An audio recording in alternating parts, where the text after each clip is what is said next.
करगिल युद्ध एक ऐसा युद्ध रहा जहां पर भारत ने सिर्फ पाकिस्तान को नहीं पूरी दुनिया को अपनी ताकत दिखा दी थी। यहां पर हमारे वीर जवानों का अदम्य साहस देखने को मिला, शहादत देखने को मिली और साथ ही साथ पूरी दुनिया को भारत की ताकत भी देखने को मिली। कुछ ऐसे बिंदु हैं जो आज हम आपके सामने इस रिपोर्ट में रखने जा रहे हैं, जिससे आप समझ पाएंगे कि करगिल का ये युद्ध कितना दुर्गम था, ये लड़ाई कितनी बड़ी थी और कैसे यहाँ पर कोई बड़ी शक्ति ही टिक सकती थी। भारत के खिलाफ कई चीजें जाती थी, जैसे कि ऊंचाई पर दुश्मन का बैठा होना। ऐसे कई और बिंदु हैं जिनसे ये पता लगता है कि ये युद्ध भारत के लिए बहुत जटिल था। इसके बावजूद हमारे वीर जाबाजों के साहस की बदौलत हमने इस युद्ध को न सिर्फ जीता, हमने ये भी साबित कर दिया कि पाकिस्तान कहीं भी हमारी सेना के सामने टिक नहीं सकता है। कुछ ऐसे ही बिंदु हम आपके सामने इस रिपोर्ट में रखने जा रहे हैं। करगिल युद्ध दुनिया के सबसे ऊंचे युद्ध क्षेत्रों में लड़ी गई जंग में शामिल है। आधिकारिक आंकड़ों के मुताबिक कार्रवाई के दौरान भारतीय सेना के 527 जवान शहीद हुए, 1363 जवान जख्मी हुए। पंजाब के 53 जवान इस ऑपरेशन में शहीद हुए। ऑपरेशन विजय का जिम्मा परोक्ष और अपरोक्ष रूप से करीब 2 लाख सैनिकों को सौंपा गया था। मुख्य क्षेत्र या मुख्य युद्ध क्षेत्र करगिल द्रास सेक्टर में करीब 30,000 सैनिकों को मौजूद किया गया था या उनको वहां पर भेजा गया था। दूसरा महत्वपूर्ण बिंदु, भारतीय सेना की कार्रवाई में मारे गए घुसपैठियों की तलाशी ली गई तो उनके पास से पाकिस्तानी पहचान पत्र मिले थे। करगिल जंग में मारे गए ज्यादातर जवान नॉर्दर्न लाइट इन्फेंट्री के थे। पहले यह पाकिस्तान का एक अर्धसैनिक बल था, जिसे 1999 की जंग के बाद पाकिस्तान की नियमित रेजिमेंट में बदल दिया गया था। यानी छद्म युद्ध पाकिस्तान लड़ रहा था और यह साफ हो गया था कि पाकिस्तान ने ही छद्म भेष में अपने सैनिकों को यहां पर भेजा है। तीसरी महत्वपूर्ण बात, करगिल युद्ध में भारतीय सेना की कार्रवाई में पाकिस्तान के करीब 3000 सैनिकों की जान गई। भारतीय सेना ने लड़ाई के दौरान अपनी सीमा में पहाड़ों पर कब्जा जमाए पाकिस्तानी सैनिकों और मुजाहिदीनों को परास्त किया।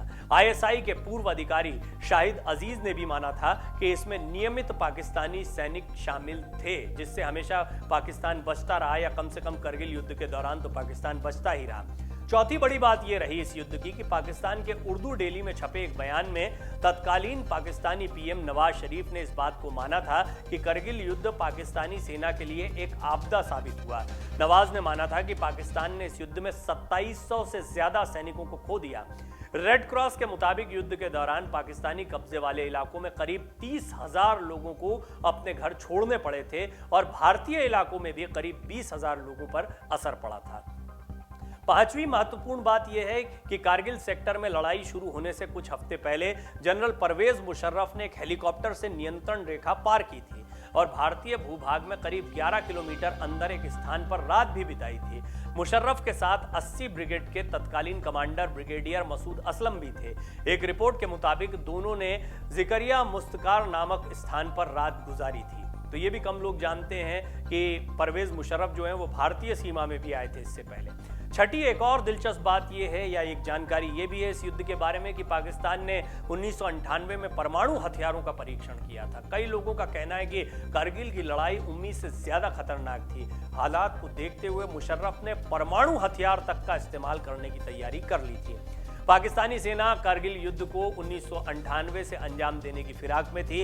इस काम के लिए पाक सेना ने अपने 5000 जवानों को करगिल पर चढ़ाई करने के लिए भेजा था। यानी कि बड़ी तादाद में इसकी तैयारी की गई थी। न सिर्फ फौज के लिहाज से बल्कि परमाणु हथियारों के लिहाज से भी पाकिस्तान आर पार की लड़ाई की फिराक में था। ये युद्ध बेहद खतरनाक हो सकता था, खतरनाक हुआ भी, लेकिन इस गंभीर लड़ाई में भारत ने पाकिस्तान को बुरी तरह परास्त किया।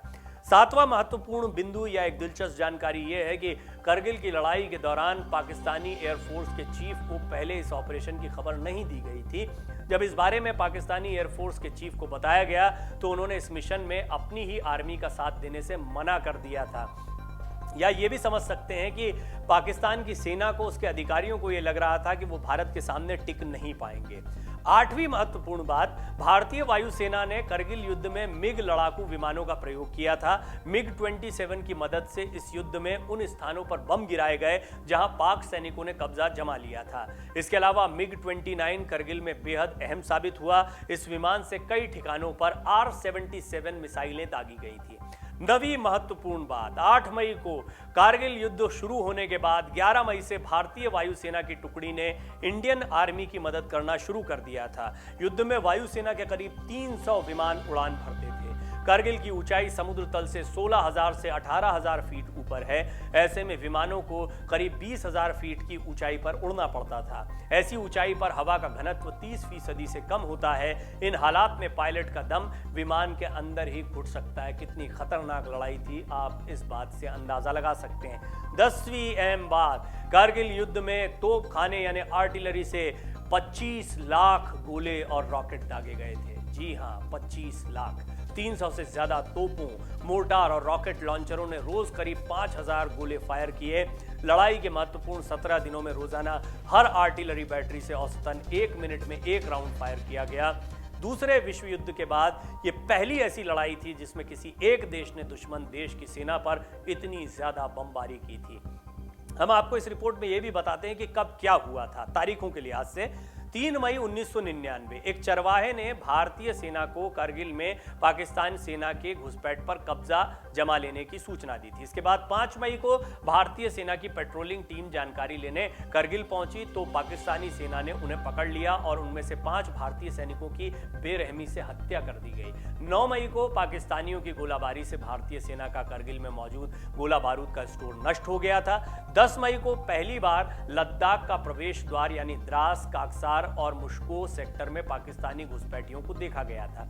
इसके बाद 26 मई को भारतीय वायुसेना को कार्यवाही के लिए आदेश दिए गए। 27 मई कार्यवाही में भारतीय वायुसेना ने पाकिस्तान के खिलाफ MiG-27, MiG-29 का इस्तेमाल किया। इसके बाद 26 जुलाई कारगिल युद्ध आधिकारिक तौर पर समाप्त हो गया था।